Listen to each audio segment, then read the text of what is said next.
when I came to LA in 2010, it was pretty apparent to me that there were a bunch of disadvantages to coming to LA from somewhere else, but there were also a bunch of advantages to coming from somewhere else. I wrote an article, I think last year, about a number of reasons why foreign actors succeed in Hollywood, and that includes people in the Bay Area or people in Chicago or people in New York or people in Cape Town or Auckland.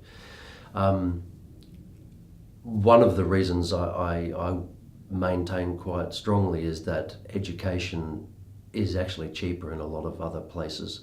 I'm not so sure what it's like in outside LA or New York, but I certainly know in other countries there is free education and there is cheaper education. What I paid to go to one of the top drama schools in the world in Sydney would be a tiny fraction of what you'd pay to go to the top drama schools here. And every year when they announce the top drama schools in the world, the one I went to is around the top ones that you could go to here. So a cheaper, more affordable education, I think, is a major part of it. One of the big advantages, one of the big advantages to coming from somewhere else, particularly coming from outside America, is that America has always been this big kind of bright, shiny light that we're all attracted to, like moths to the flame. It is true when you come from outside LA and New York, that's the case, but you already speak in American accents. We don't. So to even come here, we have to already transform. So we already have to be convincing enough that we can pass for Americans to come here. Because that's kind of an underdog place to come from, it in some ways makes us more successful, because when you already have something, you don't need to fight for it. Because we need to fight for it, we're much stronger and we have much more stamina in terms of fighting for things that we want, so we keep going. And that's not to say you don't fight hard and you don't work hard, but when you look at the number of actors from Britain or from Australia or from Denmark or Sweden or anywhere that people are coming from, Asia, from wherever, India, wherever people are coming from these days, the fact that it's already incredibly difficult to get here means that when you do get here, you will work harder to maintain it. When you can just drive a few hours and go home to your parents' place, it's very easy to fall back on that. I talk in the article about not burning bridges, but there's no way back. Because if you do go back, then you've got the pride to deal with of feeling like you failed. Whereas if you're just going home a few hours away, well, that's okay. But if you're going back to another country when you packed up everything and sold everything and moved to Hollywood, and then you go back and start working at a call center selling wine, it's the motivation, I think, is larger for people from other places. Come on. There are a number of things that I think it would be great for actors to know.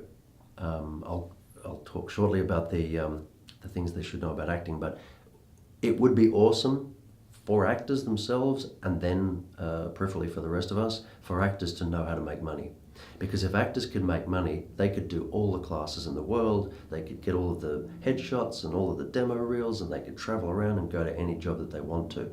So it's probably not an answer you expected, but I would say the thing that actors need to know is how to make money.